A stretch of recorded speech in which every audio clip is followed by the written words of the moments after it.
ನಾನು ಅದಕ್ಕೆ ಹೇಳ್ತೀನಲ್ಲ, ಬಿಜೆಪಿಯಲ್ಲಿ ಏನಾಗತ್ತೆ ಅನ್ನೋದ್ರ ಬಗ್ಗೆ ನಾನು ಇವತ್ತು ಹೇಳಕ್ಕೆ ಇಷ್ಟಪಡಲ್ಲ. ಬಿಜೆಪಿನಲ್ಲಿ ಏನೇ ರೆಬಲ್ ಇದ್ರೂ ಕೂಡ ಇದನ್ನ ಸುಧಾರಿಸಿ ಅದನ್ನ ಸರಿ ಮಾಡೋಂಥ ಶಕ್ತಿ ಕೇಂದ್ರ ನಾಯಕರು ಇದೆ. ನರೇಂದ್ರ ಮೋದಿ ಅವರಿಗೆ, ಅಮಿತ್ ಶಾ ಅವರಿಗೆ, ಅವರೆಲ್ಲರೂ ಕೂಡ ದೊಡ್ಡ ಸಂಘಟನೆ.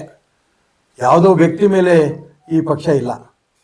ಈಗ ಸೋನಿಯಾ ಗಾಂಧಿ, ರಾಹುಲ್ ಗಾಂಧಿ ಸ್ವತಃ AICC ಅಧ್ಯಕ್ಷರು ಏನು ಹೇಳ್ತಾರೆ, ನನ್ನ ಹತ್ರ ಏನೂ ಇಲ್ಲಪ್ಪ, ಹೈಕಮಾಂಡ್ ಕೇಳ್ತೀನಿ. ಯಾರು ಹೇಳಿದಿನ?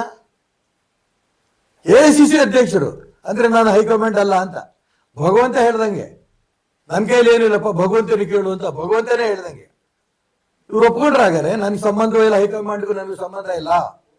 AICC ಅಧ್ಯಕ್ಷ ಆದ್ರೆ ನಾಮಕಾವಸ್ಥೆ ಪಟೇಲ್ಗಿರಿನ ಸುಮ್ಮನೆ ಕೂರಿಸಿದಾರೆ. ಹಾಗಾದ್ರೆ ಪರಿಶಿಷ್ಟ ವರ್ಗದ ಒಬ್ಬ ವ್ಯಕ್ತಿನ AICC ಅಧ್ಯಕ್ಷನಾಗಿ ಒಪ್ಕೊಳ್ಳಿ. ಹಾಗಾದ್ರೆ ನಾಮಕಾವಸ್ಥೆ ನನಗೆ ಕೂರಿಸಿದ್ದಾರೆ, SC ಒಬ್ಬ ಇರಬೇಕು ಅಂತ.